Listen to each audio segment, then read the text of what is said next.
কালকে আমি একটু ট্রিটমেন্টের লেগে আইএলএস হসপিটালে সকালবেলা ফার্স্ট বাস যেটা 5:40-এ যায়, আমি আমার মিসেস ওই বাসে গেছি একটু ট্রিটমেন্টের লেগে আইএলএস হসপিটাল।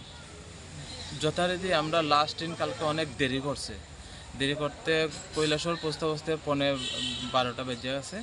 আমি ঘরে যখন আইছি তখন রাত্র 12টা বাজে। ঘরে আওয়ার পরে ঘরের দরজা খুললা দেখি ভিতরে পুরা আমার আলমারি শোকে সব ভাঙ্গা লন্ডমন্ড, ইভেন দরজা খোলা পিছনের আর রান্নাঘরের দরজা খোলা। তারপরে দেখি যা বুঝলাম যে চুরি হয়ে গেছে। স্বর্ণালঙ্কার আসলো, ক্যাশ টাকা ছিল, সবগুলি নিয়ে চুরেরা নিয়ে গেছে।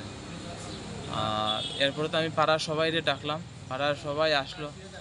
আসার পরে অনেক করাইলো, কিন্তু চুরিটা করছে আমার একটা ঘর আসলো যেখানে আমি বাইকটা রাখি, একটা কাঁচা ঘর, তার সাথে একটা জানলা আসলো, এটা সবসময় বন্ধ থাকে আমার ঘরে। জানলাটা কি দেওয়া জানি লোহার কিছু দেওয়া ঝুটাইছে, 2টা ছিটকারি আসলো, 2টা ছিটকারি খুললো। এখানে গ্রিল লাগানি আসলো, গ্রিল পর্যন্ত ছুটাইয়া এদিকেই ঢুকছে, এদিকেই তারা কাজ করছে। এখন থানায় জানাইছেন? আমি কালকে রাত্রেবেলায় জানাইছিলাম, নাইট পেট্রোলিং পার্টি ওরা গেছিলো, গিয়া ছবি টবি তুললে পরে লোকেশনটা দেখা আইছে। তারা বলছিল আজকে ওসি স্যারের সঙ্গে কথা হইতাম, আজকে আমি একটা অ্যাপ্লিকেশন ওসি স্যারের কাছে জমা দিচ্ছি এবং কইছে এটা একটা বিহিত ব্যবস্থা করতাম, কারণ আমার তো অনেক লস হয়ে গেছে।